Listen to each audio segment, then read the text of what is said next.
Ready to go now? We're going now. Okay. Thank you. Good evening and welcome to tonight's virtual general election candidates forum, co-sponsored by the League of Women Voters of Whidbey Island and Snow Isle Libraries. My name is Mary Huffine and I'm a member of the League of Women Voters of Whidbey Island. I'll be this evening's moderator. My fellow league panelist is Joanna Rooms, timekeeper. Carol Pulliam is our Zoom platform manager, and Karen Bolstad provides additional technical support. The League of Women Voters is a nonpartisan political organization that encourages voters to be informed and active participants in government. Snow Isle Library's mission includes providing equitable community access to knowledge and resources. Our partnership enables us to pool our resources to provide neutral and unbiased information to the public. Check out our respective websites for further information. Our audience tonight reaches beyond Whidbey Island. The leagues of Skagit and Snohomish counties have joined us for this event so that voters who are Legislative District 10 constituents in their areas can also hear from the candidates. Welcome all. I'd also like to welcome the panel of candidates participating in tonight's forum. Our candidates for 10th Legislative District State Representative Position 1 are Carrie Kennedy and Clyde Shavers. Candidates for 10th Legislative District Representative Position 2 are Dave Paul and Gary Wray. Candidates for 10th Legislative District Senator are Ron Muzall and Janet St. Clair. Candidates for Island County Commissioner District 1 are Melanie Bacon and Marie Shimada. Candidates for Island County Commissioner District 2 are Christina Elliot and Jill Johnson. We appreciate candidates' willingness to participate in this important voter information event. All candidates receive copies of our league's forum policy and ground rules, as well as recording releases. These documents outline forum structure, expectations for civil discourse, and our commitment to treat all participants with fairness and respect. Since this is a forum and not a debate, candidates are asked to focus on their own ideas and proposed policies. This forum is being recorded by the League. A link for viewing it will be posted on our website. No other recording is permitted. Any use of the recording requires approval by the League of Women Voters Whidbey Island, and then with the caveat that it must be broadcast in its entirety. Candidates are not allowed to edit or use the footage for campaign purposes. The format for this evening will be standard Q&A. The questions have been selected in advance by our forum committee, and none of the questions has been disclosed to candidates prior to this forum.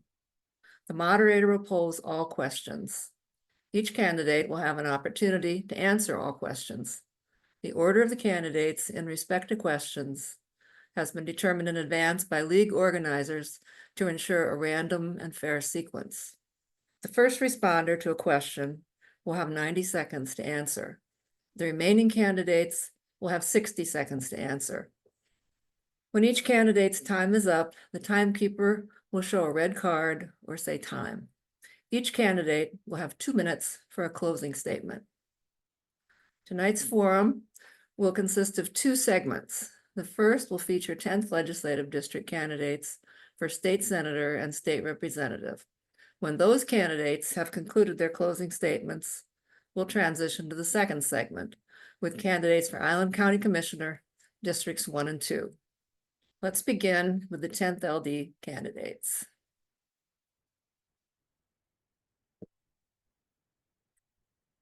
And did we get Carrie Kennedy? Is she able to get on board? Okay, not sure about that. We have Carrie Kennedy, Clyde Shavers, Dave Paul, and Gary Wray. All right, let's go to question 1. And for the senator, we have Ron Muzall and Janet St. Clair. County Commission, oh, okay. Legislative District 10, question 1. What would you like to do legislatively with regard to encouraging healthy business and economic development, including workforce housing in the 10th Legislative District? And question one goes to Gary Wray. You have 90 seconds. Okay, I want to thank the League of Women Voters for having this forum so we can get our message out there. Economic development, healthy business, to encourage that, I would work very hard on reducing the regulations and all the barriers that businesses face.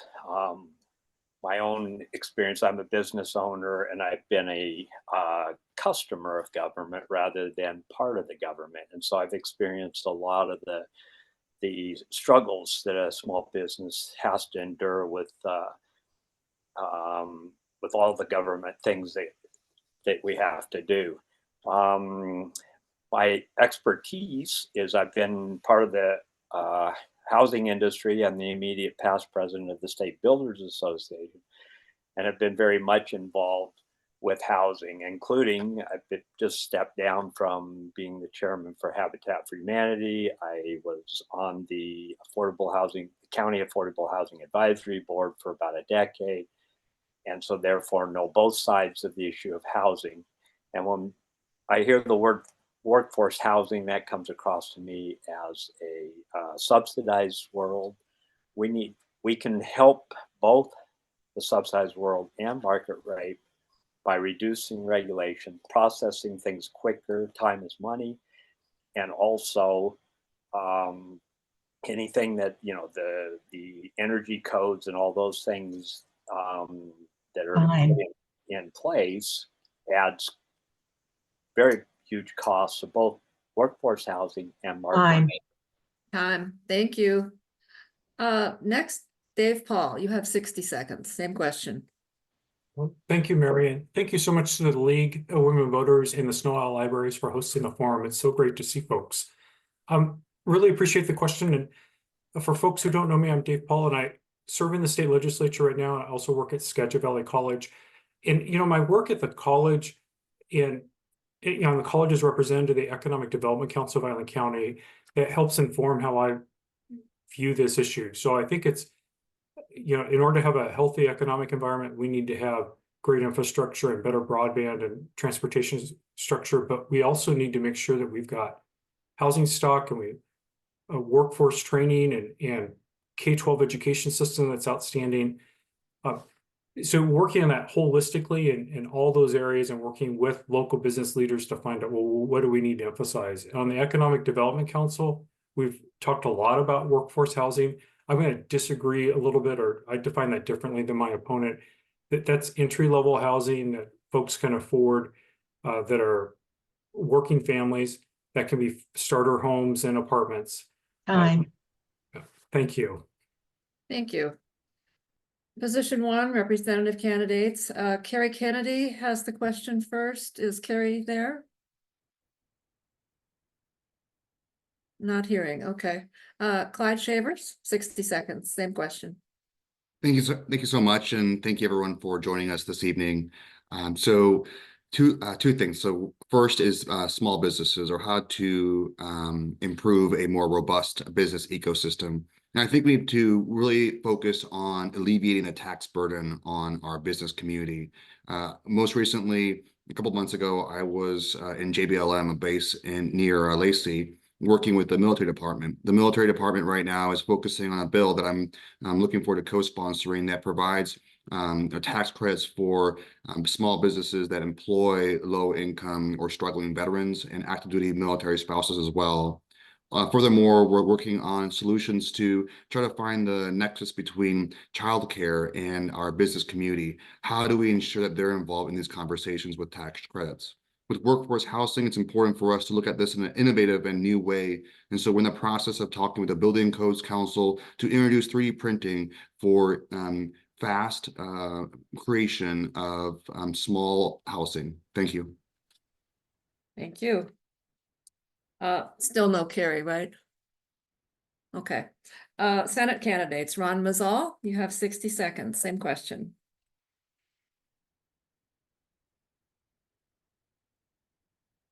You're muted. I have brought home money for our workforce housing, Island Foot Development in Langley. We got them $1 million to get them over the top so that they could begin building their workforce housing in Langley.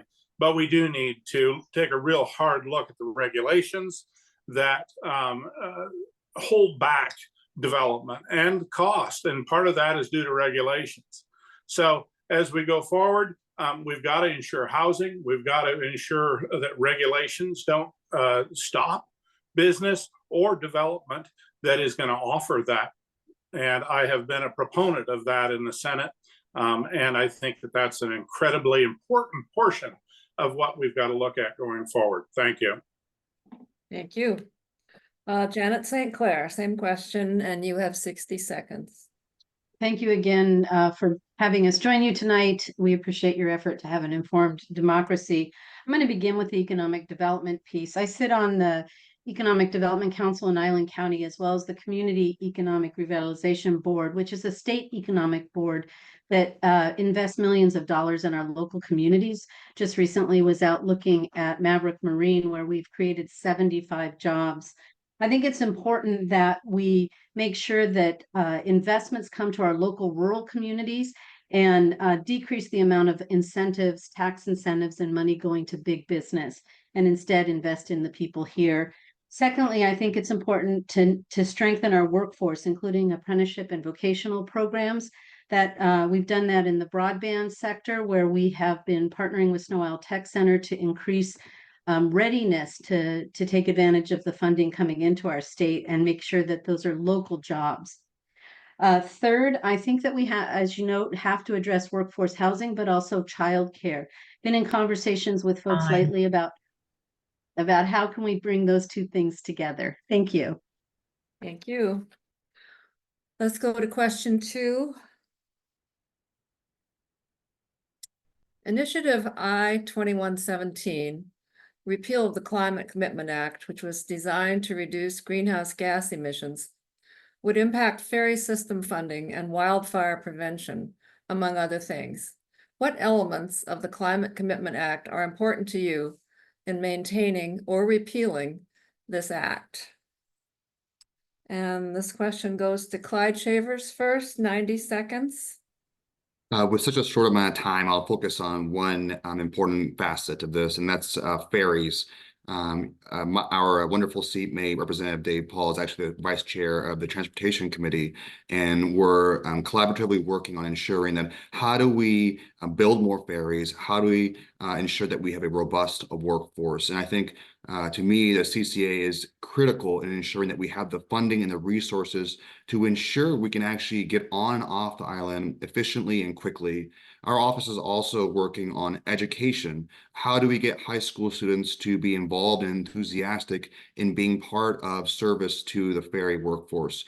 As vice chair of the House Education Committee, that's what we're doing. We're trying to find that nexus, that interconnectedness between introducing maritime industry and ferry workforce curriculum, get them certified so that we have a growing new generation of young adults excited to serve as part of our ferry workforce. And none of this would be possible without the funding and the resources that are attached with the CCA. Thank you. Thank you. And Carrie's still not here, right? Okay. Senate candidates, Janet St. Clair, same question, 60 seconds. Thank you. The Climate Commitment Act is something that is very important to me. As Representative Shavers mentioned, this is 2 ferries are in that, 2 out of the 5 ferries we need immediately. There's also other transportation funding for Safe Streets for All, for our highways. There's a significant amount of transportation funding in the Climate Commitment Act for across our state. Secondly, you mentioned wildfire prevention and addressing safety issues. And finally, I want to talk a little bit about the energy upgrades that will be in there to help low-income homes reduce energy consumption in their homes and implement more efficient heating. I did that in one of my rental property, and for my tenant, that reduced his costs by significant amounts of money. So not only will it help us reduce the impact on our environment, but it will also help those folks have lower bills, lower utility bills. So those are just a few of the things I think are critical. Thank you. Ron Muzall, same question to you, 60 seconds. While some of the efforts of the Climate Commitment Act are indeed laudable, the financing portion of that has a disparate impact on lower income people. That increase, which wasn't supposed to result in more than pennies per gallon, has spent up close to 50 cents a gallon. This impact on lower income, on those who have least economical vehicles, who commute the furthest for work because they can't afford to live near there, and their food prices. Washington State food prices have now reached the 4th highest in the nation. Seattle has the highest food prices of cities its size. It is appalling that a state as bountiful in food as it is has the food prices that it has. Unfortunately, that is all due to fuel prices. We cannot continue to finance this on the backs of those less fortunate. Thank you. Dave Paul, same question to you, 60 seconds. Well, thank you for the question. So the Climate Commitment Act is being used to fund a significant portion of the 5 new ferries that are going out to bid right now. Yeah, I'm vice chair of the Transportation Committee, and I have no idea how we would make up that funding if the Climate Commitment Act goes away. We rely so heavily on ferries in our community that I just think this is critical for this to continue. It's also paying for valuable environmental projects and salmon restoration throughout our community, and the work is specifically being done to also help those that are most impacted by pollution. There are some fixes that need to happen to the Climate Commitment Act, and certainly we need to address the ag fuel issue, and I hope to be working on that in the 25 legislative session. Thank you. Gary Wray, same question to you, 60 seconds. Yeah, the Climate Commitment Act has some major holes, and it is definitely hurting our working poor extremely hard. Everybody else, pretty much, other than Senator Muzall, may have been talking about all the funding, and they're saying all the things it pays for. The Climate Commitment Act is supposed to be paying for things to reduce carbon. And when we talk about ferry funding, it's only should be funding the electrification of ferries, our bridges and roads and everything. The Climate Commitment Act should be used to fund those sources. One of the fixes that can be done to the Climate Commitment Act, and it should have been put in place a long time ago, was not allow speculators, which drove the price up of the carbon credits. They are not in the market right now. The price of gas right now is probably about 24 cents more than it should be versus the close to 50 cents that was happening. The speculators are not in the market right now because if this initiative passes, what they bought becomes worthless. We can solve the carbon problems with innovations, technology. Thank you. Let's go to question 3.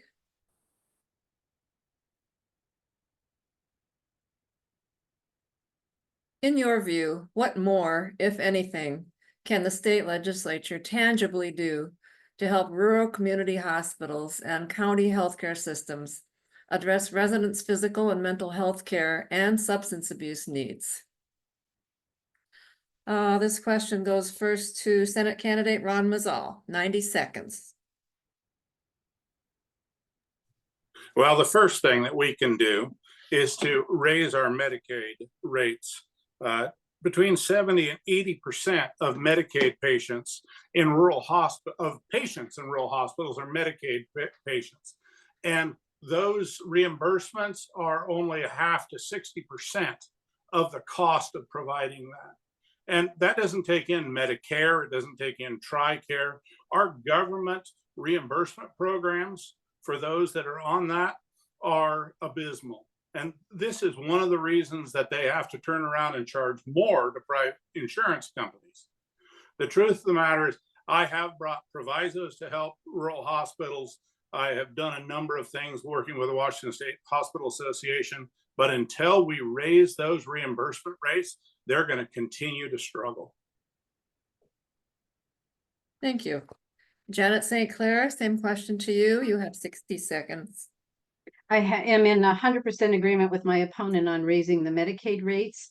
And the fact that as long as the three largest payers in our state are underpaying for the cost of care, we are going to be hurting our rural hospitals. He addressed the issue of the Medicaid rates. I've worked nationally with other county officials across the nation on TRICARE and Medicare finance reform. We passed a resolution with all counties working bipartisan, working together, that will help address that. Those challenges were one of the biggest threats to Whidbey Health. I also think we need to fully integrate and implement the Parity Act of 2008, which makes our insurance companies accountable for implementing mental health and substance abuse treatment for those at the same level at which we deliver primary care. And finally, I'd be advocating for the predictable cost of care and insurance accountability in our healthcare systems, in our prescription drugs, and in our hospital billing. Thank you. Representative candidates, Gary Wray, 60 seconds, same question. This isn't what I know a lot about, but I know basically the state has failed in treating people with mental health and substance abuse. To me, it would be setting higher priorities to take care of the people that are struggling with these issues. One of the things I can think of off the top of my head is our hospitals are treating our mental health and our substance abuse. Those people should be in treatment. We've got the new treatment facility in Oak Harbor. We need to expand on that. We need to treat people's mental health issues and their addiction issues so they don't tax and put a huge financial burden on our police and our hospitals. Taking that away from them would help the hospitals. Now, that may not be the right answer because I don't know a lot about the health industry. Thank you. Dave Paul, same question to you, 60 seconds. Thank you for the question. So I've really worked hard to try to bring folks together in a bipartisan way with county and local leaders to address how we can better help serve our community. In the second part of this question about mental health and substance use disorder, there's work I think that can be done at the policy level to help with those areas, but there's also work that can be done in terms of viewing the facilities and the operational costs about that, about both substance use disorder and mental health. And I think there may be opportunities to be looking at facilities like Whidbey Health and saying, well, we have this need for these areas. The state will help fund those areas, but then you're going to have to dedicate for X number of years that you're going to commit to doing this, and we're going to provide the facility and the staffing to help with that. But I think there's excess capacity there and an opportunity to use existing facilities to help with these areas. Thank you. Same question to Clyde Shavers. You have 60 seconds. This is a very important but also complex issue and problem that we all face, especially here on Whidbey and in our surrounding counties. First, I agree that we need to really have an aggressive, meaningful discussion about raising reimbursement rates. And that needs to be done now. I've been speaking with the ACA, Department of Commerce, for example, to figure out what are the innovative solutions to ensuring that reimbursement rates are increased. At the same time, I believe that we have a staffing issue as well. We just don't have enough nurses, medical assistants, those who actually serve us. And so I've been really focusing on using my position as the vice chair of the House Education Committee to develop curriculum, to introduce curriculum, healthcare curriculum for our high school students. So we passed a meaningful bill, House Bill 2236, that introduces healthcare curriculum that provides students with the ability to be certified in some roles like in long-term care, so that when they graduate, they can come back to our communities and serve in our hospitals, serve in our communities in a meaningful healthcare perspective. Fine. Thank you. Question 4. If voters pass I-2124 to make Washington's long-term care program optional, what would be the benefit to residents? And what would be the financial impact on the state? What is your position on this initiative? And this question goes to Senate candidates. Janet St. Clair first, 90 seconds.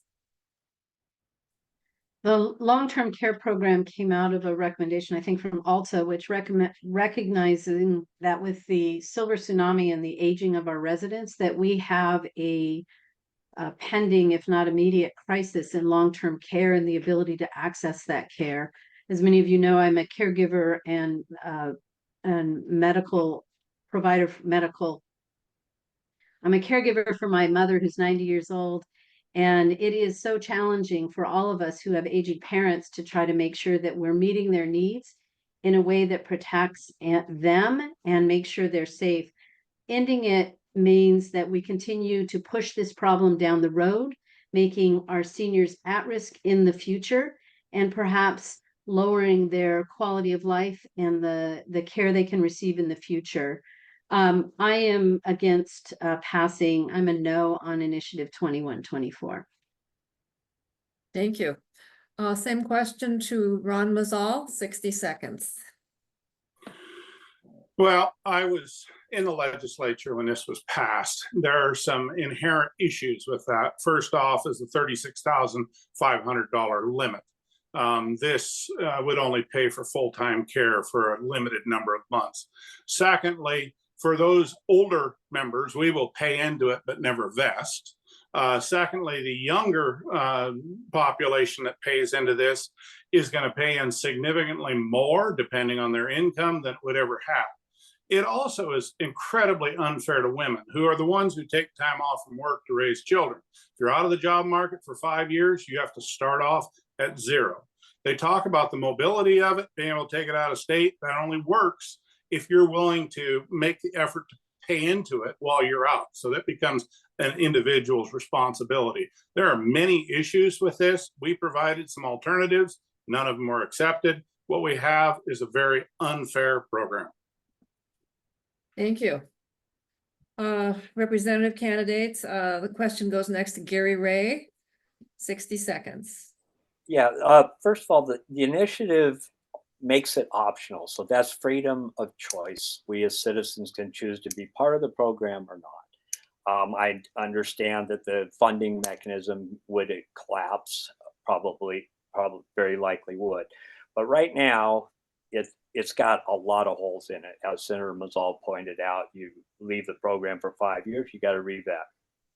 It is costing 58 cents per $100 to citizens now. There are people right now that are trying to put food on their table, and that's taken away from them. They could opt out now and be part of it later on. To me, the better system would have been having a forced savings program for everybody. You pay into your own program, more like Social Security.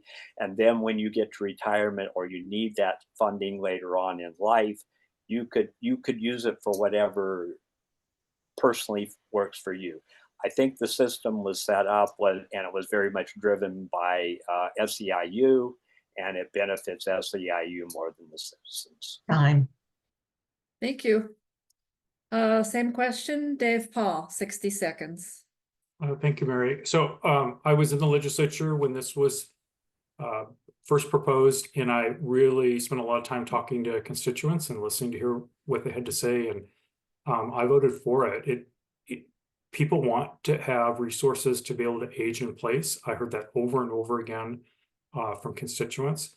And then my mom was dealing with cancer at the time and saw the struggles of her and my dad trying to take care of her. Now we're taking care of my dad. My wife and I are taking care of our dad. And you know, with some help, folks are able to stay in their homes longer. We're able to help family members do that work. I have sponsored some fixes to the bill, and that has made things better for military families. But I'm voting no on this. I think this is a valuable program for our state. And I encourage others to vote no on this initiative. Thank you. Clyde Shavers, same question to you, 60 seconds. I think we need to acknowledge that the long-term care program focuses on our senior folks. our office really prioritizes on how do we provide as much support, as much assistance to those who want to age in place, to those who need the medical assistance later in life. And I believe that the long-term care program is a beginning of that. We understand that as folks get older, they need more resources and they need more medical attention. We talk about change, but I think more importantly, we need to do something about it. So if we care about those senior folks, if we care about healthcare, I think we should all care about expanding and improving upon existing statutes, including programs like the long-term care program. So I am voting no on repealing this. Thank you. Thank you. All right, question 5. Many schools are facing serious financial challenges. The McCleary decision has mandated that the state fully fund education. And although there have been improvements, full funding has not been achieved. What thoughts or plans do you have to address this issue that would ensure high-quality education for all Washington students, regardless of district size or median income? And this question goes first to Dave Paul, 90 seconds. Thank you, Mary, for the question. So really important question, because we've got to do more for our K-12 education system. We've made great progress with funding that, but we are still not fully funding special education, work on mental health in our schools. The funding that we are providing is not keeping up with the cost of inflation, and we're not funding enough of the capital improvement projects, especially for rural school districts. So we've got work to do, and we've closed the gap on special education. I will temper expectations that the current budget environment is going to be challenging for the upcoming legislative session. And I'm concerned as we hear talks about the billions of dollars in revenue shortfall, about expectations for fully fixing this in the 25 session. It's going to be a tough budget environment. We got plenty of work to do, but I do think it's going to be a challenging budget environment to get all of this done in the next legislative session. Thanks so much. Thank you. Gary Wray, same question, 60 seconds. Yeah, it's very difficult problem because it's about budgets and that. And I agree with the McCleary decision. Our richer communities were educating their kids better than a lot of the poorer communities around the state. And to me, special education is the highest priority. We got to take care of the vulnerable. It's about setting priorities. We got X amount of money we have. We all have to, in our personal lives, have to live within our budgets, and that's what it basically boils down to. But it's not an easy fix. Half the state budget right now goes to K through 12. That is a dwindling amount. Before McCleary, it was like 33%. It went up to, I think, if I remember the numbers right, it was up to around 53. We're diminishing down. It's going to take bipartisan people getting together, putting their heads together and figuring out what the priorities are and where we can find the money for capital projects and education. Thank you. Same question to you, Clyde Shavers, 60 seconds. So like I mentioned before, as vice chair of the House Education Committee, this continues to be a focus point for us. Most of my day is spent on ensuring that we have funding for our kids, our teachers, our administrators, and support staff. So since I've been in for the past 2 years, we've raised the state funding cap for special education each year. I continue to focus on that and advocate for that as long as I'm in this position, to ensure that one day special education is fully funded for every single child, no matter where they live. Second, we're really focusing on how do we target state funding for those rural school buildings, school areas. We've been looking at grant programs, trying to make sure that any child, whether you're in Stanwood or in Coopville, you should have those same opportunities to succeed and to learn in wonderful school buildings. So really kind of focusing on those funding opportunities as well. And third, we've been really focusing on how do we ensure that our students also have access to a robust career learning pipeline, CTE, Career Technical Education. So that's been a focus. Thank you. Thank you. Janet St. Clair, same question, 60 seconds. Thank you for the question. I come from a family of teachers and was a teacher myself early in my career. I think McCleary was an important start, but where we are today at $19,000 per student did not keep up with the rate of inflation in our state and is hurting families.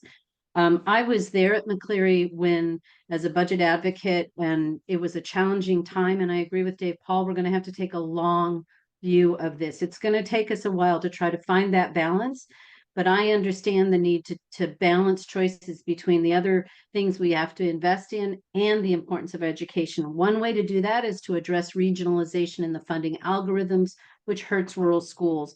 We have to continue to support early learning programs and the programs that help our children enter kindergarten ready to learn. And I think it's critically important we address the funding of capital needs in our state so children are not in schools where roof tiles are falling on their heads, such as we have in Marysville. Thank you. Ron Muzall, same question, 60 seconds. Thank you. So we are currently spending $8,181 per student in the state of Washington. That's $2,500, according to the Census Bureau, above the national average. So we do have higher costs in this state brought about by a number of things. But the truth of the matter is when we look at the graphs showing funding, state funding has increased, instructional funding has increased. What we've not increased is the dollars and cents used to keep the lights on, the schools heated, and special programs. We need to address how we're apportioning those dollars in the schools. And yes, we need to increase funding for many of these, especially special needs. Thank you. Thank you. Question 6.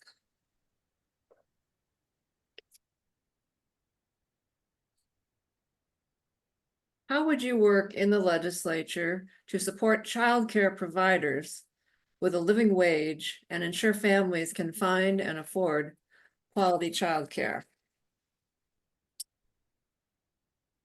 Gary Wray, 90 seconds. I'm gonna have to admit, I don't know really much on this issue at all, other than education. We've across all spectrums within the state, we have a workforce shortage. I know in my own industry, we don't, it's driving the price of housing up because of the shortage of workers. And I believe that's hurting the childcare industry. What can the legislature do? It again, it's really the legislature sets priorities and budgets, and where does the money go? We have to, as a bigger picture in the state of Washington, we have to get more bang for the buck. We have to be very careful with our spending, where it's going. And I don't think we've been doing a really good job of that. I think we can, I know in my own business, most of my competitors can't compete with me because I produce faster and better than they do through efficiencies and ways of accomplishing more in less time.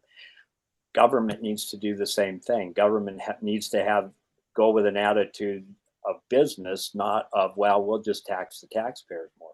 I hear all over the place that taxpayers, the citizens in this state are taxed to the brink. They're all saying, I'm overtaxed. So what we can do with this, I don't know. Thank you. Dave Paul, same question, 60 seconds. Oh, thank you, Mary. What a great question. So, the pandemic demonstrated that childcare is not just an issue for families, but also for businesses. And we've got a severe childcare shortage that was made worse with the pandemic. I think there's good work we have done to help strengthen existing state programs like ECAP and Head Start that provide great early learning opportunities. There's work we can do further to help provide better pathways for childcare workers into family wage jobs, so we can make sure that there are options for them to earn associate and bachelor's degrees, and then be able to continue working in education, but working into the K-12 system. And then also, I think, helping to support businesses that want to have on-site childcare, which is so critical especially for shift workers. So just some areas hard to answer in 60 seconds to help with the childcare area. Thank you. Clyde Shavers, same question, 60 seconds. Like Representative Dave Paul said, it's a very complex question to answer in 60 seconds, but I'll try. So our office has been working with various entities and groups on how to find collaboration between the business ecosystem, the business environment, and childcare. We know that employers and employees will benefit from this. So, how do we provide those tax incentives or tax credits for businesses to be part of this and to provide or to utilize existing childcare services? We know that there is definitely a shortage, unfortunately, within our area. I worked along with our seatmates and colleagues on ensuring that the correct resources were provided for the existing childcare center at the Command Lutheran Church, for example. But those are just Band-Aids, right? We need to try to expand that. Our office also was responsible for collaborating and ensuring that there is rate increases for providers of those serving those with disabilities. So how do we translate that to the childcare environment as well? And then finally, on the education side, again, as the vice chair of the House Education Committee, how do we get young people to be involved in this area? Thank you. Thank you. Ron Muzall, same question to you, 60 seconds. Thank you. The first thing I would do is repeal the 2020 law, which DCYF pushed in, which basically made it impossible for in-home childcare. We erased 50% of our ability to have daycare with that simple legislative rule change. It used to be that mothers could depend on friends or whatever the case is, and in cases of farm workers, one mother would stay home and take care of 4, 5, 6 kids, which allowed the other mothers to work. Those rule changes in 2020 essentially made it impossible for them to do that. Increasing bureaucracy and licensing, which was required by that, made it impossible for them to have those few children and pay those costs. I fought that on the floor, and I had many farm workers who came down to the Capitol to testify that this was going to really hurt them. Once again, change. Thank you. Thank you. Janet St. Clair, same question, 60 seconds. So I was at Children's Home Society and ran Head Start, ECAP, and childcare programs in Pierce, King, and Snohomish County. I am in agreement with my opponent on the regulatory and licensing challenges we face in our state and the fact that we are hurting family-based and kin care in our state. We need to go back and take a look at that and fix those things. It's hurting our families, it's hurting our kids, and it's making it impossible for us to really increase our childcare. We've seen a decrease in childcare in our state. I think it's important to support things like childcare aware, co-placement of housing and childcare in some of the affordable housing projects we're building, and finally, incentives for employers to provide on-site childcare for the workers. Thank you. Let's go to question 7. Island, Skagit, and neighboring counties have many active military families and retired veterans. Some struggle financially, even during active service, and also medically when retired and distant from the VA hospital. What are your thoughts on how the state legislature can further support veterans and also the State Department of Veterans Affairs? Clyde Shavers, the question goes to you, 90 seconds. So supporting our veterans, our military continues to be a priority for us. With so many or so few veterans serving in the House and Senate, I believe it's important for us to really focus on electing fellow veterans, so because we had that shared experience and shared understanding. So for example, last year I worked closely with our wonderful colleague, Representative Sharon Wiley, on passing or expanding the property tax exemption for veterans, people with disabilities, and seniors. I'm concerned that we have veterans who are struggling who can't pay for rising property taxes, and I'm proud to have worked to pass that bill. At the same time, I'm focusing on how do we support our children of military families. So really proud to have introduced and passed the Purple Star Award. Most recently, Oak Harbor School District actually received that award, where it recognizes schools that go the extra mile for our children of military families experiencing those unique hardships being in a military family. So very proud of that as well.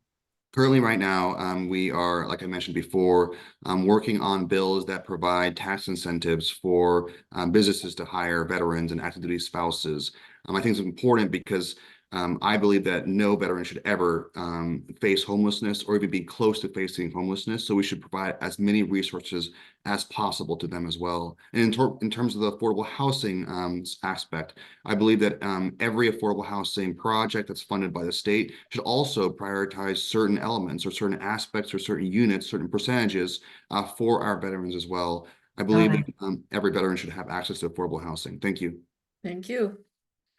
Senate candidates, Janet St. Clair, same question to you, 60 seconds. Sorry, I had to kick my dog out of the room. Thank you for the question. It's really important to me. I've worked a lot on veteran services. In Island County, I worked and advocated to increase our veteran service officers, and that investment of $100,000 has led to $2 million back into the pockets of our veterans and their families. I think it's important to increase opportunities for employment of veteran spouses, and that takes us back to the childcare question, that we need to make sure we have adequate childcare so we can do that. I've worked with the Department of Veteran Affairs. They're one of our partners in the Snow Isle Tech Center on making sure that we have training pathways for veterans that are newly separated so that they can take advantage of the investments happening in our state. Thank you. Thank you. Ron Muzall, same question, 60 seconds. Thank you. With two son-in-laws that are veterans, one of my help is a veteran. The truth of the matter is when I watch our Veterans Administration fail again and again and again, it is really disheartening. But most disheartening is the fact that TRICARE, which is the insurance company for active military families, the shutdown of the base hospital has pushed them into the community. It is really a crime to see providers no longer take TRICARE because it's so low and slow. I have been in contact and had conversations with our congressional delegation to do what we can to see that TRICARE is brought up to a point in time it can cover the active duty. I also have been working to put together a program where we would have a veterans center on Camino Island, which is incredibly important since the 10th has one of the highest veterans populations in the state of Washington. Thank you. Gary Wray, same question, 60 seconds. Well, being a veteran myself, veterans have a huge connection with each other. I absolutely support veterans. What can the state do? The state can help in connecting veterans coming out of the military to employers, the education process, and the state should be helping with the federal government getting the resources here. Is really what can the legislature do is put things in place so that the veterans, those that are coming out of the military, those that are struggling with mental health issues or other issues maybe, are connected to the resources that are available to them and make sure those resources are there. So it's connecting the veterans to this resources. I think this is the best way the legislature can help. Thank you. And Dave Paul, same question, 60 seconds. Oh, thank you, Mary. So I've worked most closely on the veterans' mental health issue, which I learned a lot about when I was the Dean of Students and supervising the Veterans Education Office in our college, and actually helped connect veterans to both local and federal services. I think there's a lot we can do to better work with local and county, and especially our federal partners when we see healthcare crises and veterans having to travel so far because we don't have the healthcare infrastructure for them close to home. And finally, I've worked really hard on the educational aspect for veterans that are leaving military service and for active duty service members and their families so that they're able to get that in-state tuition and shorten that time between leaving the service and getting their whatever's next for them in terms of their education and workforce. Thank you. Thank you. Thank you. Let's move on to the candidates' closing statements. And each candidate will have 2 minutes. And let's start with the Senate candidates. Ron Muzall, you're first. Thank you. Thank you for the opportunity this evening and for all those who attended. The truth of the matter is, when I went to Olympia, I really didn't have a good idea as to the issues that we were going to be dealing with in the bureaucracy of Olympia. Unfortunately, accountability is one of our biggest problems. I've been on the forefront of that. It was my letter that brought the auditor in to look at the Employment Security Department and determined they'd lost $800 million during the COVID pandemic. The state auditor also just recently notified the state of Washington that the state had lost $1.17 billion in ESSER funds, and they have no idea where they went. If we could only have that money back. The truth of the matter is that we continue to fail when it comes to accountability in the state of Washington. And it isn't just the money. It's our foster care system. It's our disability community. It's our corrections. We need to change how we perform in the government of the state of Washington. That's one of my biggest priorities in going back to Olympia, is to see that we hold people accountable. It's important. And I'm able to do that because I'm not part of the majority that controls both the Senate and the House. I don't take that risk. The risk I take is that we have to see that our state does the best job possible. I have a lot of bipartisan legislation. I have a lot of unanimous support as it crosses both the Senate and the House floor. But we need to hold the bureaucracy that fails us in the state accountable. Thank you. Thank you. Janet St. Clair, 2 minutes. I want to thank the League of Women Voters in Snow Isle Libraries for having us here tonight. I've always worked in public service as a teacher, as social worker, and then as your county commissioner. My focus is always on people, helping solve the everyday problems faced by all of us. My work has been innovative and forward-thinking, drawing together systems and resources that address health and well-being, including housing, food security, and integrated health care that supports both the primary care and mental health needs of our communities. Many of the problems I've worked on intertwine local needs with state and federal policies. I'm vice chair of the National Association of Counties Health Policy Committee, where we worked on policies to help healthy communities across our nation. I've already mentioned the resolution on TRICARE and Medicare payment reform, a challenge I became closely involved with when working to save our Whidbey Health Hospital from closure. I also made sure that during those tough times, we protected the Women's Health Clinic, and I will continue to be a strong defender of women's reproductive health care rights and access to care. I'm endorsed by Planned Parenthood and Pro-Choice Washington. I serve on state and local economic boards, creating jobs and supporting small businesses across our region. As the founder and chair of the Island County Broadband Action Team, I led the effort that brought millions of dollars in grant funding to expand affordable, accessible internet to homes and businesses. As county commissioner, we've invested in workforce housing to make affordability a reality for working families. I've led efforts in our county to address the shortage of childcare and fought against the regulatory barriers and licensing challenges we mentioned. I'm endorsed by the Children's Campaign Fund for that effort and my career working on child welfare and education. I'm a leader on the environment and climate change at a state and local level and have the full support of Sierra Club and Washington Conservation voters. I'm running for state senate to represent all of us. I listen, I show up, and I get things done for the people I serve. Thank you for this opportunity to earn your vote. Thank you. Clyde Shavers, representative candidate, you have 2 minutes.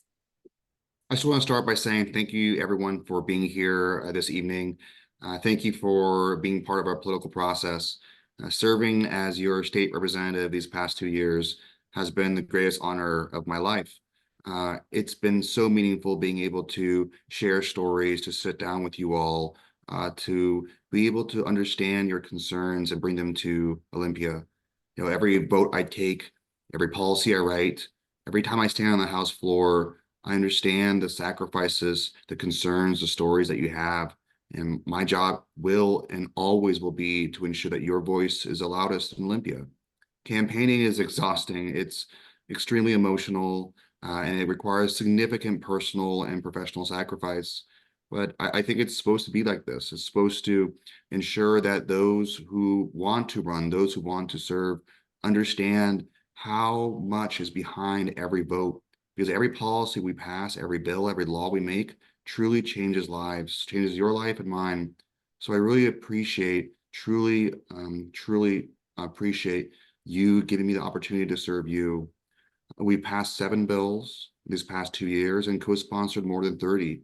And of these bills, they reach or they address a myriad of different issues, ranging from environmental protection to veterans assistance, to education, to helping our rural communities. So I believe that we are an effective team. We're effective because of the stories you give to me. So I'm really looking forward to continuing to reach out to you and hoping you reach out to me as well, because to me, campaigning is about bringing people together.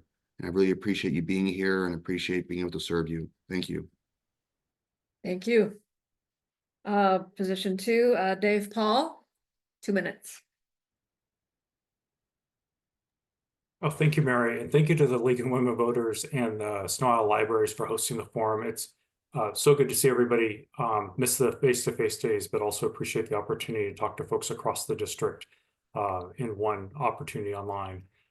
You know, it's been just an honor to serve as your state legislator since 2019. And I don't run for the sake of running for election, but running to get things done. And 2 things that I feel like we still got to work on are improving our ferry service. And you know, that involves making sure that we get the 5 boats that we've been promised. And then I'm advocating that every other year after that, every biennium, we need a new ferry in the system. So it's a pretty simple math problem that we need 25 ferries. They last about 25 or about 50 years. We should be building a new boat every other year. I'm also very interested in workforce development, and there is much work we can do to better align our K-12 workforce programs, our career technical programs, with apprenticeship programs and our community college system better, and with employers. And that is still work we've got to do. I've done a lot of work on Running Start in college and high school, which help reduce college costs and improve affordability. I want to continue that work with the career technical colleges. You know, I really work hard to be a bipartisan leader that works with local and county and federal officials to bring people together to help solve those problems in our community. I hope to have that opportunity to do that for 2 more years. Thanks so much. Thank you. And Gary Wray, 2 minutes. Yeah, I want to thank the League and the Snow Isle Libraries for putting this forum on so we can get our message out. So differentiating between the candidates is what you will decide on them. What I feel I bring to the table is I've been on the business side of things. I've been like I've said earlier, a customer of government. I bring that perspective to the table. There's a lot. I'm a reluctant candidate. I got into this because well, really, it kind of boils down to the 7 initiatives that exist, and 3 of them are passed, 4 of them are on the ballot. The Seattle Times endorsed 2066, which is the natural gas initiative. And they said in that the legislature should have and could have done a better job. I think the reason we have 7 initiatives that were this time, which is a large number, the citizens are frustrated with what has been going on in Olympia. And the legislature can and should do a better job, and I can be a part of that. We got to work across the aisle We've got to work with everybody down there, come listen to everybody, have every viewpoint brought to the table. I have experience of testifying in Olympia. I know a lot of the people already down there. I can hit the ground running. A couple of months ago, I was at an event up in Bow. There were 4 state senators there. I knew all of them. Better yet, they all knew me. 2 of them were Democrats, 2 of them were Republicans, and I was friends with all 4. I can bring a bipartisan and a collaborative and a civil way of getting things done in Olympia, and I will be taking the voice of the citizens of the 10th to Olympia. I've been a 40-year resident of the 10th Legislative District, or over 40 years. I've lived on Whidbey Island for 33 years. I love this, the 10th. I love the state. I love this country. That's why I'm running. Fine. Thank you so much to our 10th LD Senate and representative candidates for participating tonight. Now we'll proceed with the Q&A for the panel of candidates for Island County Commissioner, Districts 1 and 2.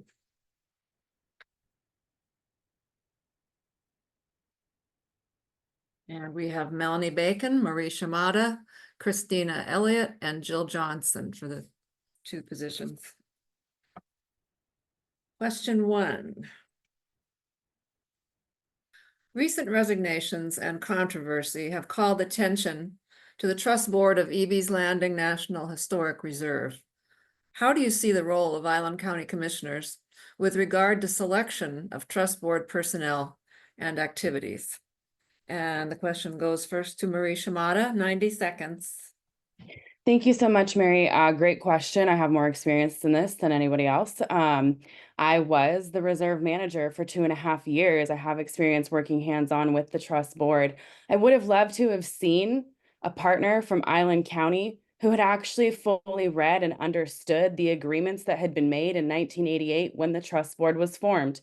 I spent 2.5 years asking why it was the county had actually yet to fulfill contracts that were signed before I was even born. Given all of this time, it does call into question what the role of the trust board is in this community and how it's going to help and serve our community to protect this place that we have all come to know and love, that is Eby's Reserve. When it comes to selecting personnel, I think we should leave behind personal interests, agreements made regarding whose campaigns were going to be supported, and we should choose people based on their ability to serve the community, to understand a broad set of issues, and to understand that it is not just about Island County, but a 4-way partnership, and that people are also representing the interests of the state, the town of Coupeville, and the entire American people as represented by the National Park Service. Thank you for your time. Thank you. Melanie Bacon, same question, 60 seconds. Thank you, Mary. I'm extremely troubled by the insinuation that politics have anything to do with the folks who are appointed to the Eby's Trust Board. I can tell you as a partner, I represent the partner, which is Island County. There's 4 partners who select the folks who serve on that board. And what we do at the county is we ask folks who want to serve on the board. I'm always putting it in my newsletter. Do you want to serve on the board? We have it on the website. Right now there's 3 openings. We're about to appoint a new person. But what happens is people apply. Then I interview them. The mayor of Coupeville, who's represents another partner, which is the town of Coupeville, interviews them.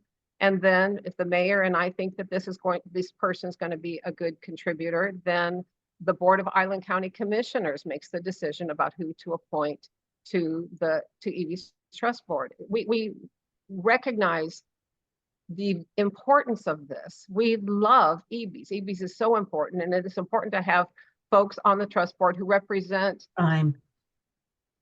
Thank you. Thank you. District 2 candidates, Christina Elliot, 60 seconds, same question. Sure, thank you. And thank you for hosting tonight, and also to Snow Isles Library. I'd like to thank them. This actually speaks to a bigger issue that I see within our county, and that's a lot of the reason what made me step into this race was The fact that our county employees and the people that deal with the county on a regular basis need to be treated with respect. They need to have a partner within the county on the Board of County Commissioners that's going to listen to them and take care of the things that need to happen in this community for the constituents here. And I have not seen the level of respect that I would like to see as someone who's lived here. And so that was a major part of what helped me to enter this race. So as it pertains to EBs, my biggest concern would be listening to all sides of this issue. And I have the advantage of coming into this with a fresh mind and with a fresh stance to listen to all sides of this issue. Thank you. Jill Johnson, same question, 60 seconds.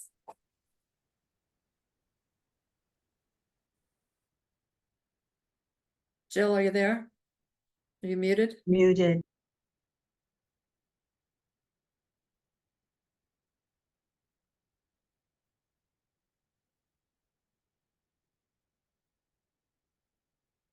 Can somebody unmute her? I don't have the power. I got it. Okay, there you are. Wasn't hard once you figured out what you were doing. Okay, same question to you. Yeah. 60 seconds. So the question is about the role of the county commissioners in the appointment process to a voluntary board or committee. And Commissioner Bacon explained the process well. We take public applications, they go through a process, they go in front of the full board, we vet them out.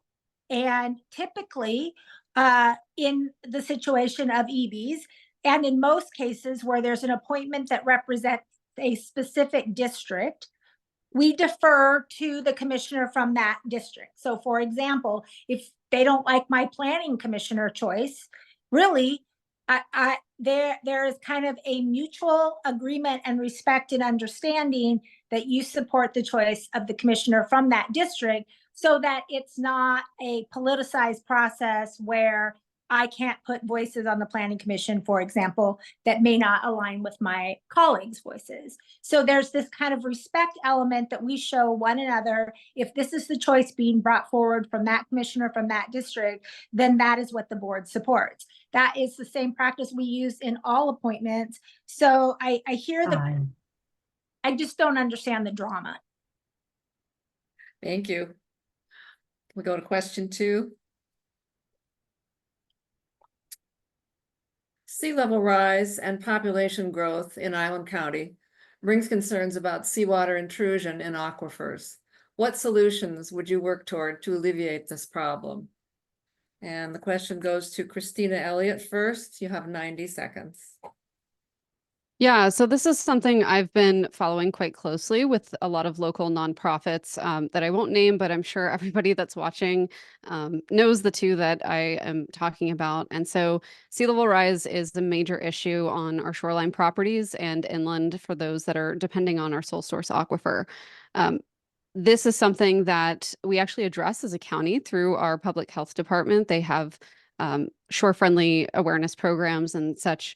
But unfortunately, that needs to be expanded. And we have someone that's working in a part-time position with Shore Friendly. That's in my experience, that in what I've seen, that's not sufficient. We need to have someone that's in a full-time role there and expand the good work that she's already done. And so in addition to helping support that role within our public health system, we also need to be leaning on the local nonprofits who have the expertise, the engineering backgrounds, and the ability to, or I should say, they have been tracking this quite extensively. Again, they need a partner at the county that is going to be there to listen to them, and that's what I will do. That's what I have been doing, and I'm excited to continue that work with them if elected. Thank you. Thank you. Same question to you, Jill Johnson, 60 seconds. Great. Well, the county has a water hydrologist, which is a professional expert that tracks where our water is. I do have an idea that I have proposed, which is that the county needs to start looking at upland properties that it can purchase and hold for the future, so that when shoreline septic systems begin to fail, that we can bring those neighborhoods together in a large scale loss system, and that we can proactively purchase that property, hold it, and then sell it back to those neighborhoods when they're ready to put a system and solution in place. What we can't do is go back in time. Those houses are there. And so we know that this is becoming a more of an issue as our climate begins to change. What we need to start doing is proactively looking for solutions. And then our shore-friendly staff is really focused on bulkheads and soft armoring and education around that. So it's not really a saltwater intrusion program, but our professional expert, the water hydrologist, is working on that. And so the county does have talent and expertise in those areas. And I rely heavily on staff to be smart, because come on now. Time. Thank you. District 1 candidates, Marie Shimada, 60 seconds. Thank you, Mary. As has already been mentioned, there are so many local nonprofits, advocacy organizations, local scientists, regional scientists, who are all pouring a lot of their time and expertise and energy into this exact question. And what I have heard from so many of them is that they would like to be believed and they would like to be included and brought to the table so that we can work as a community to help bring forward solutions and ideas of how to address this. As we are island communities, the idea of sea level rise is something that's going to impact everyone here. I often have talked at events about how I would love to be able to raise my children on an island where I still know that there's going to be beaches for them in the future. And we have scientists telling us that the ocean will rise 6 feet during our children's lifetimes. I think what we need is leadership that's going to act swiftly and going to act now to bring people together, particularly the advocates and the scientists that are in this community that are already talking about this issue and about their solutions and options to move forward for the benefit of the entire community. Thank you, Joanna. Thank you. And Melanie Bacon, same question, 60 seconds. So thank you. What I want to focus on in my 60 seconds is this concern that people have about seawater intrusion into our aquifers. Right now, the only areas where we are experiencing any seawater intrusion in aquifers are along some of our shoreline communities. So for example, we had a community came to the board and asked for rights to do they bought property inland. Jill was mentioning this in a larger perspective. We had a community bought property inland to build a well on higher ground. There will be more communities along the shoreline that will have to do that. Our aquifers, though, I want people to know our aquifers right now are in pretty good shape. What we need to do is to keep them in good shape, keep quality aquifers. We're going to need to do that by working on our recharge. It means stormwater retention, stormwater recharge into our aquifers rather than spewing our stormwater out into the Puget Sound. It means taking care of our trees, because we recharge our aquifers through the trees and the mulch underneath the trees. So right now, this isn't a thing that people need to be worried as much as a lot of people are. Thank you. Thank you. Let's go to question 3.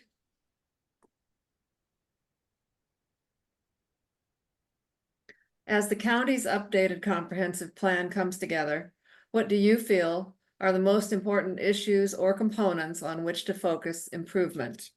And the question goes first to Jill Johnson. You have 90 seconds.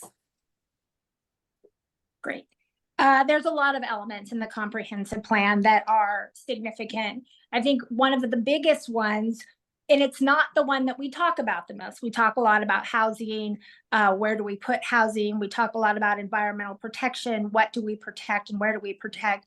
Really, what I think is one of the bigger components of this is the infrastructure we're going to need to support population growth, how we are going to get that, how we are going to afford it, and what happens if we can't.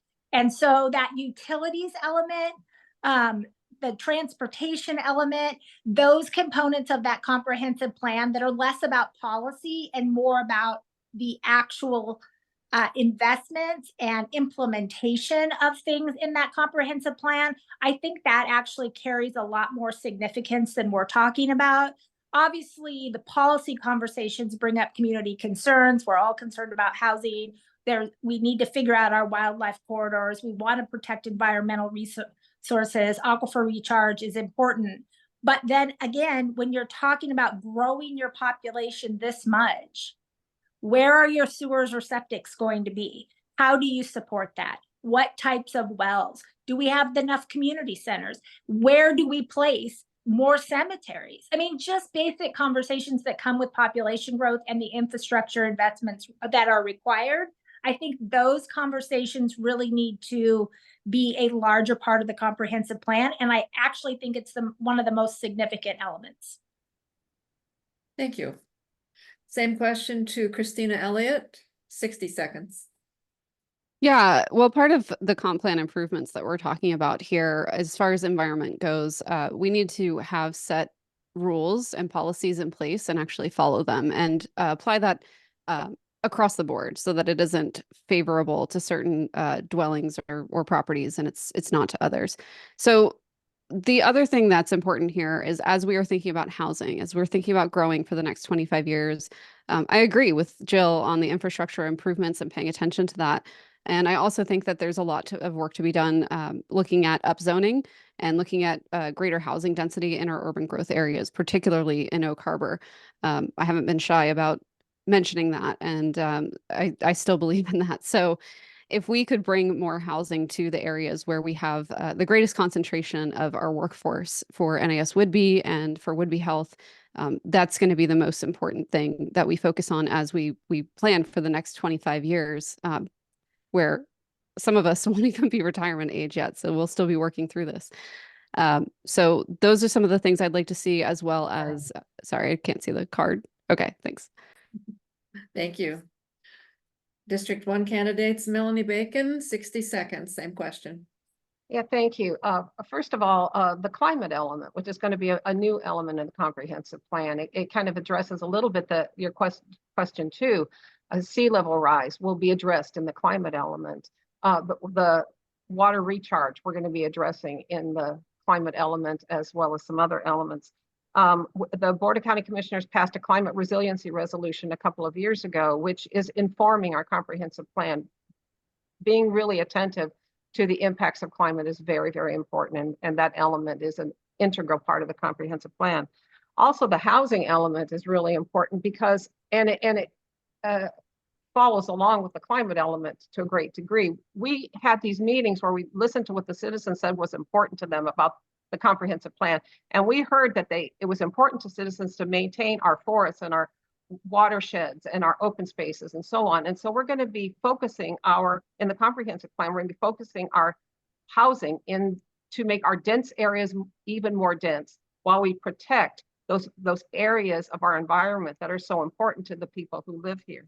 In addition, the parks element is really going to be very important. We're not just county parks, but other park areas, like, for example, Deer Lagoon, we're going to be addressing in the parks element. So thank you. Thank you. Marie Shimada, same question, 60 seconds. Thank you, Mary. So when I'm on doors and actually talking to voters and talking to residents and having events and people are talking to me, the population growth prediction is the biggest issue that people come and bring up with me. That's where I think a lot of people's attention and energy and focus is on. I spend a lot of personal time, obviously, with the Agricultural Resources Committee for Island County. We've contracted the American Farmland Trust to work on recommendations that mostly pertain to the land use element. So in my personal life, that's something I've put a lot of focus on. However, for me, I think the biggest issue is not actually any of the specific elements. It's that all over this county, there are professionals who are wondering, why is it that there was a plan that was adopted in 2016 that has an entire breadth of work that has never been realized or actualized in this community? What I'm hearing from people is that they want to know that they can trust that it's not just about approving a plan in 2025, but the ability of our leaders to actually carry out what the plan says to help this community for the coming 20 years that it envisions. Thank you. Thank you. Question 4.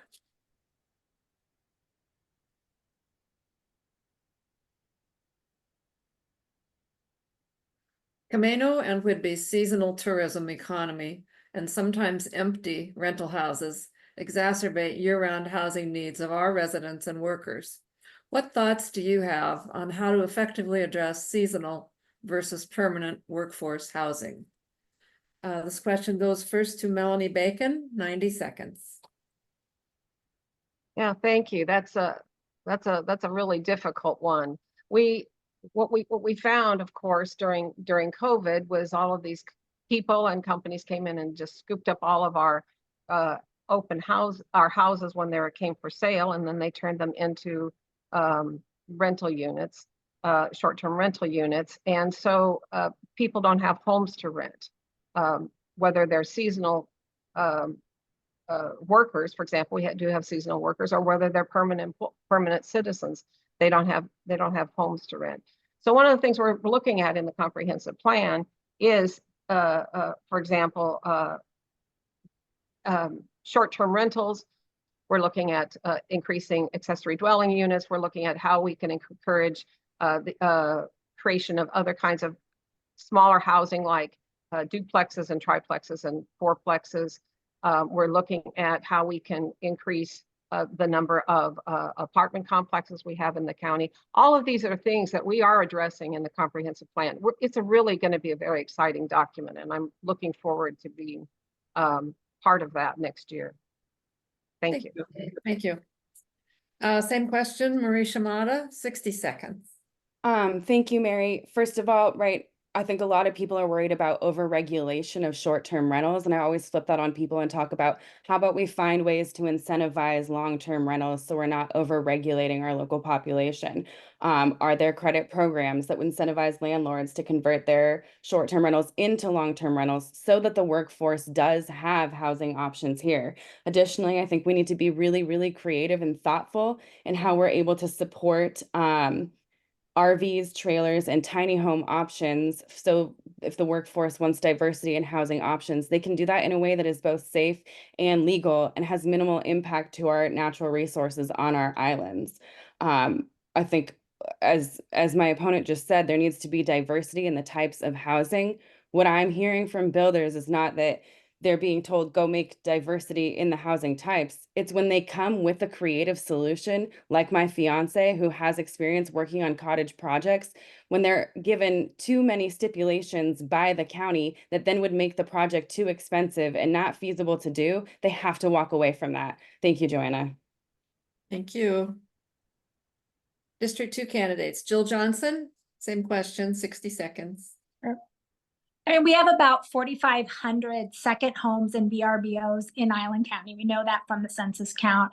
And that is actually enough to absorb county growth without building another new home, right? So we know this is a significant issue. How we go about establishing a program that fairly regulates it, that who continues to have VRBOs, who doesn't, where you're still offering predictability to those folks who are using it as their income to support their primary home. I mean, these are all complex conversations combined with the fact that Island County has a tourism economy and has very few hotels. Outside of Oak Harbor, there are very few hotels. So if you want a tourism economy, you've got to have places for people to stay. So to just eliminate VRBOs and say, well, that's the solution to our housing crisis, creates another problem on the economic side of things. And so really this needs to be a thoughtful conversation. Thank you. Christina Elliott, same question, 60 seconds. Sure. So they've addressed this quite extensively in communities like Colorado, for example. One of the things that they've done there in several counties is institute a residency requirement if you're going to do a short-term rental. That's been exceptionally successful. In these economies where tourism is important, hotels are scarce, and it's critical to have a workforce there to support the year-round residents.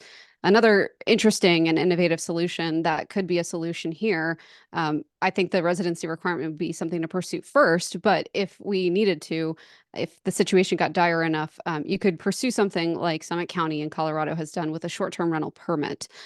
So that permit lottery, excuse me. So that limits the amount of short-term rentals and it changes who is going to get that from year to year, which prevents institutional investing, institutional investors like REITs that come in and buy up these properties, taking away our workforce housing for people that live here year round. And you could still do long-term rentals with something like that. Okay, thank you. Thank you. Question 5, and this is the last question.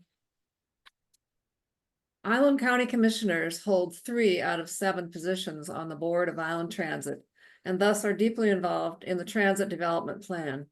Given widely reported concerns about electrical infrastructure keeping up with vehicle goals, what are your current thoughts about how to approach Island Transit's zero emissions goal?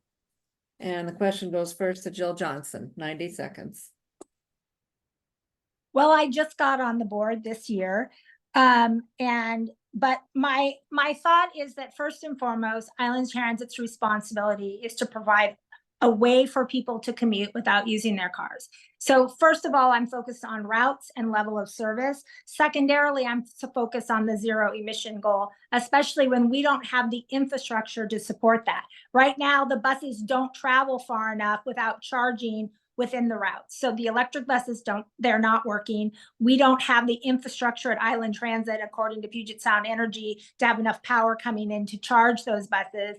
We have yet to train our workforce in order to maintain those buses. And so there was a little bit of action before forethought in the purchasing of those buses. We're now having the conversation about the hydroelectric combo, but now we've got to get the hydrogen up here stored. There's some environmental impacts associated with that. This is not just an Island Transit problem, though. This is transit across Washington State that are trying to meet these zero emission goals. And everybody is hoping that the technology begins to catch up with the goal, because right now the options that are being provided in terms of buses don't have the infrastructure solutions that are realistic for us to support. And so I think we're concerned about our ability to do that. We're looking for solutions to do that, but to simply invest in the buses without having the infrastructure in place is a recipe for failure. Thank you. Thank you. Same question to you, Christina. Elliot, 60 seconds.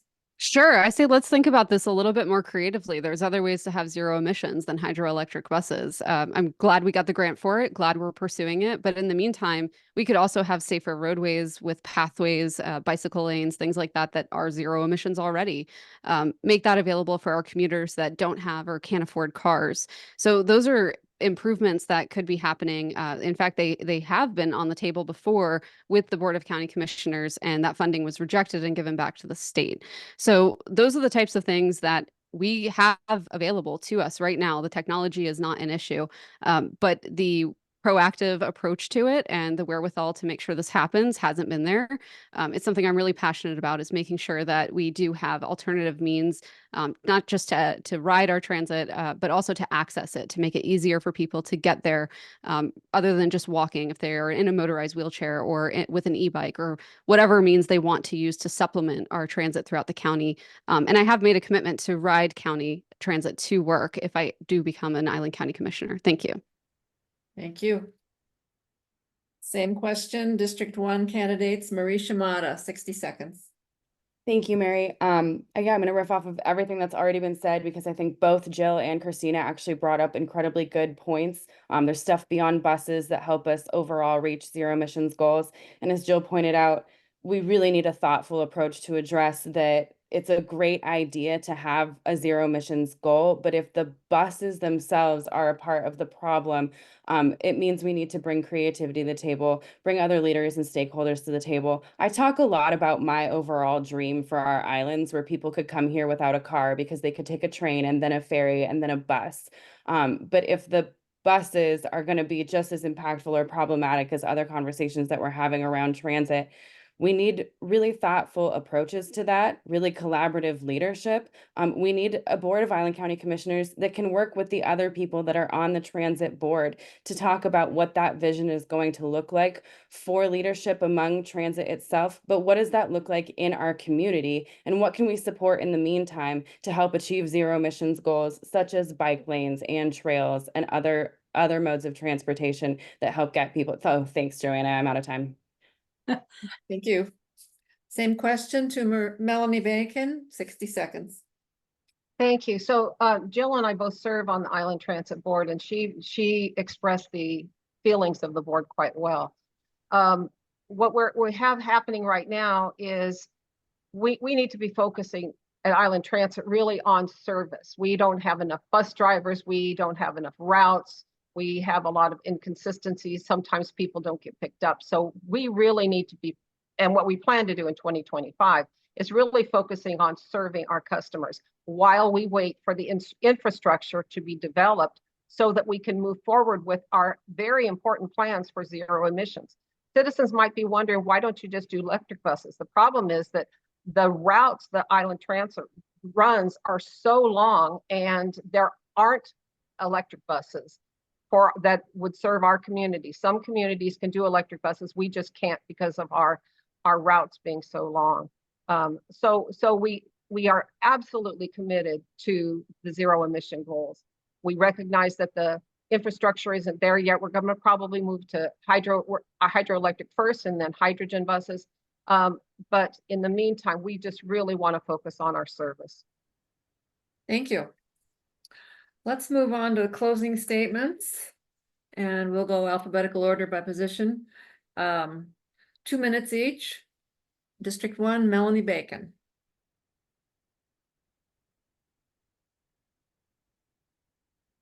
You're muted. I did mute. Okay. There you I go. was just talking away. Thank you. So thank you so much, everybody, for giving me this time with you tonight, giving all of us this time tonight. I'm running for re-election as your Island County Commissioner because there are so many things that I've been working on that I want to see through to completion. I want to see that elevated boat launch that we're planning at Robinson's Beach, and the roundabout at Bush Point Road, and the Crawford Road expansion, the Clinton to Kins Corner Trail, and all of these other important capital exercises that we're trying to finish. I intend to move us through implementation of the new septic sewer technologies that we're working on right now, which is an idea I brought to the board 3 years ago. And I also want to see us build an affordable plan for replacing our failing water piping infrastructure. I want to see us capture our stormwater runoff to fill our aquifers instead of, as I said earlier, letting all that precious water just flow out into Puget Sound. We are just at the beginning right now of building shoreline ecosystem resiliency in response to sea level rise at Island County and implementing carbon reduction actions in response to climate change. And I want to see how far I can push those initiatives over the next 4 years. Most of all, I want to guide us through completion of our comprehensive plan update and then adopt the codes that will be needed to protect this island treasure that we all love so much in the face of this coming population growth. I am the only candidate running for this position who has the knowledge, the experience, and the strategy to protect the magic that is Whidbey and Camano Islands. Thank you so much. Thank you. Marie Shimada, 2 minutes. Thanks. I'm going to tell a story, and it's an emotional one for me. Yesterday, I woke up. It was Wednesday. I read yet another misogynist letter about me in the paper. And then I tried to drive to Oak Harbor so I could knock on doors and talk to voters because I know that ballots are coming out. And I had to pull over to take a call from my veterinarian to find out that my senior dog has cancer and she will not live to see 2025. And for everyone who has followed this campaign, they know that this has been a year of grief and personal loss for me. And despite that, I put a smile on my face and I knocked on over 65 doors on my way to my final fundraiser of this campaign season, where I spoke about the need for increased community collaboration and the breaking down of silos in government. For 12 months, I have been the only person in my race who has been out knocking on doors, the only one who ever publicly committed to clean campaigning and who's following the RCWs about yard signs. This campaign has garnered endorsements from law enforcement, business owners, labor unions, the state's top environmental advocacy group, and even county staff. Strangers enjoy calling me dramatic in the news, but the real drama is that I actually get work done for our community, and I'm not going to sit on my hands for the next 4 years. Effort has a direct correlation to interest. I'm the only one who tried in this race because I'm the one who cares about our community. Experience has no meaning without actual care or involvement. I'm not doing this for myself or to collect a paycheck. I'm doing this so I can open the door to local government and bring everyone else in with me to create a thriving future for our islands. Thank you so much to the League for tonight's forum, and thank you also to everyone who's attending today for participating in our local democracy. Thank you. District 2 candidates, Christina, Elliot, 2 minutes. Yeah, thank you to the League of Women Voters and Snow Isle Libraries for this opportunity. I'm a part of a 3rd-generation military family. I'm currently a wife to an active duty sailor, and for the past decade, I've served my clients as their lawyer, their business lawyer, and I've also built a successful bootstrapped small business that I sold in 2022. But as a candidate for Island County Commissioner, my interest is concentrated in 3 key areas: housing, healthcare, and the quality of life of our residents here. First, we have to address our housing crisis by exploring options like pre-permitted dwellings, higher density development in our designated urban growth areas, because our workforce shouldn't have to endure the long distance commutes that they're currently facing from places like Mount Vernon, Burlington, sometimes even further. I believe our sailors and active duty service members should not be forced to protect an American dream that they can't even afford. So second, I'm committed to expanding healthcare access, especially because we are a rural island community that brings a special set of challenges that I'm prepared to address. So I would like to collaborate with local health providers, both public and nonprofit, to advocate for the resources that they need to bring better healthcare and options to our islands. And we can ensure that every resident has access to the kind of quality care that they deserve. This is why I'm endorsed by the Planned Parenthood Alliance and why I will fight hard for our women, for our seniors, and for our veterans. And finally, my proactive approach to our quality of life improvements is critical here in Island County. I am going to work tirelessly to create alternative ways of transportation. You heard me talk about that tonight. For the people that don't want to or can't afford cars. This is going to reduce fatalities, make sure our roadways are safer for pedestrians, cyclists, and even the drivers that continue to use them. And finally, I see childcare as a function of public health. I didn't have a chance to talk about this tonight, but I am committed to actively finding more ways to bring childcare providers here in county so that we can have more parents, especially active duty military spouses, in our workforce. Thank you so much. Thank you. And Jill Johnson, 2 minutes. Thank you. And thank you for this opportunity. As everybody has said, you know, I've shared this before and I'll say it again. This is a job interview. And when you're hiring somebody for a job, experience does matter. I've done 12 budgets, 12. And this last one was really hard. We've increased the number of deputies from 23 to 42 since I've been in office. We've retained staff at an 80% staffing level, even through the pandemic, which is higher, significantly higher than the private sector, which usually averages around 60%. We've increased wages to our employees since I've been in office, 23%. Deputies more because they have different rules. We've created more than 200 units of housing that have land have been purchased and developers have been contracted with in order to aid in the affordable housing. We've created the ITUA Stabilization Center in Oak Harbor, which is a voluntary commitment facility for mental health and chemical dependency that didn't exist before I was a county commissioner because I led the charge on that issue. We created the Oaks Road, which is a bypass road down a little bit central Whidbey, where there was only a single point of failure on the highway and there was no way to get around it. And we spent money and we did that. When we talk about the future of Island County, I'm looking towards the future of Island County, but I'm also very realistic of the roles and responsibilities of being a county commissioner and what it takes to implement things.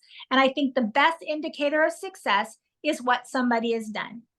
And I have been successful in delivering projects for this county. I have local knowledge and local community connections where I can call people and say, hey, how do we get to here? Because knowing how we got someplace helps us know where we're going. It's an honor to be your county commissioner, and I'm proud of the work that I've done, and I'm asking for your vote and support for an additional 4 years. Because of my success in the past and my goals for the future, I've demonstrated that I can get things done for you. The last thing I'll say is very important. We're at the very end of the ballot, this District 2 race. I see that red card, but you're missing my pun. I would like to leave you with this thought.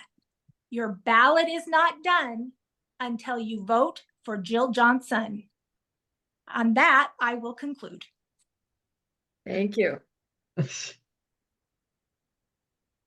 Thank you to our Island County Commissioner candidates for participating tonight. That concludes our questions for this evening. Thank you again to all our candidates for participating and to our audience for attending. I also want to recognize Carla Grau-Egerton, Forum Committee Chair, and my fellow Forum Committee members for their hard work. An additional thank you to our timekeeper, Joanna Rooms, and also Carol Pulliam and Karen Bolstad for making our virtual forums a success. Remember, if you've moved recently. Mary? Yes. Mary, it's Carol. Yes. I think that Gary Wray had his hand up and I'm not sure if there was a problem with something. Could we address that for a second? Did I I did, forget? and I apologize, maybe I'm out of place, but Carrie Kennedy, I think your viewers have a right to know that Carrie Kennedy tried to get on, her internet is down, which is a problem on the island. And it would be a disservice to her. I think that your viewers, the people that are seeing this, would think that she blew you guys off, and she tried and could not get on. I think that message needs to go out. Okay, thank you for telling us that. I'm sorry we had that difficulty. Thank Um, you. yeah. You can conclude now. Okay, well, I'm almost finished. I just wanted to tell people to remember that if you've moved recently or haven't yet registered to vote, you can do so online or by mail until October 28th. And you can also register in person at your county's elections office until Election Day, November 5th. Thank you again and have a good evening.